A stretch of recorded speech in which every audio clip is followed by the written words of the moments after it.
stream. Pull a boat forward upstream. And to where the green grass is more further, to have the boat fully loaded with starlight. Dear Toastmasters and most welcome guests. And I guess most of you are very familiar with this Chinese modern poetry, Saying Goodbye to Cambridge Again by Xu Zhimo. It describes the breathtaking view of River Cam and also the still sorrow for leaving it behind. Last summer, I got a chance to go punting on River Cam in Cambridge. And the punt means this kind of narrow and flat-bottomed boat designed for shallow waters.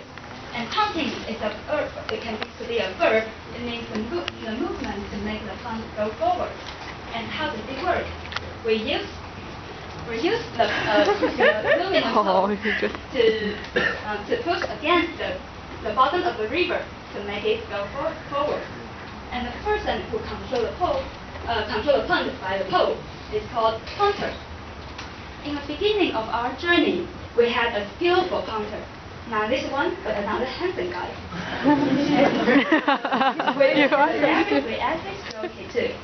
The punt goes smoothly through the green tunnel made by apple trees and willows. I saw the sunlight trickling through the leaves. I saw lovely cute little ducks swimming in the water. Everything was so perfect and poetic that just like this one scene in the literary film. However, the film suddenly turned into a scary movie after I volunteered to be a punter. From the first moment I picked up the pole, I found it was a heavy work to control it. When the river is deep, I need to lean down so I could let the pole to reach the bottom of the river and make it move. While the river is winding, I need to swing my pole to control the direction. Every motion of the punter should be extremely accurate. Any tiny mistake could bring out huge trouble in the future. Now imagine that I'm a punter and I'm standing at the end of an invisible punt. If I'm going to turn right later, which side should I put my pole? The right side or the left side? Who will choose the right side? No one. Okay. Now who will choose the left side to turn right? Most of you. Well done. You just did the same mistake as I did. The answer is I know the answer. Right. But maybe I guess my guess is that maybe it's something about the Bernoulli's equation. But it's a pity that I didn't learn it well in my fluid mechanics class, 水力工程. And no matter how hard I tried, I just saw other boats rowing straight on the river, but my boat zigzagging like a snake. Maybe you want to console me that bumping into the river again and again is not a big deal, because the punt is made by wood. Not like Titanic bumping crossing on the iceberg. So it's not a big deal. But the real problem comes from those trees on the riverbank. Actually, when you see those trees from a distance, the trees' branches are like angels' arms shining beautifully under the sunlight. But when you run into them, all the branches suddenly turn into devil's claws. It will punch your nose, it will scratch your skin, or even slap across your face. And there are just huge troubles.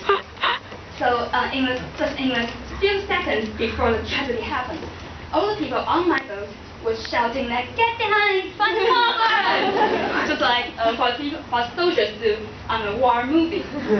And the only thing we could do to protect ourselves is lying face down and using arms to protect heads, faces, or even some food we hadn't finished yet. And just find somewhere to hide it. And it is such an embarrassing experience that I caused so much harm on my dear friends. And I really appreciate their kindness and patience of not throwing me into the river to the beach. After I gave my control back to my friends, so that then took turns to try punting, we found that there is a lot of room for we novice punters to make more stupid mistakes. For example, we had glided into other boats with dating tables on it, so we just interrupted the atmosphere, and we had hit the foundation of the bridge because we were straight from the mainstream. And most ridiculous things we had ever did is we lost the pole with a river because it was stuck in the mud of the river bed. And the only thing we could do is use the paddle on the boat to row the boat back and pull it out and continue our trip.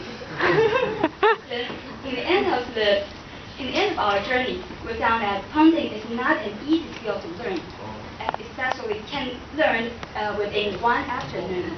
And there is such a deep gap between the romantic poetry and the crucial reality. However, on the end of our journey, we all agree that this experience is very, very expensive, and it is worth a try because it offers us a lot of amusement and excitement. So, if you go to Cambridge, please don't miss this kind of activity. And at the end, I want to share the feeling of the poet, by the poet.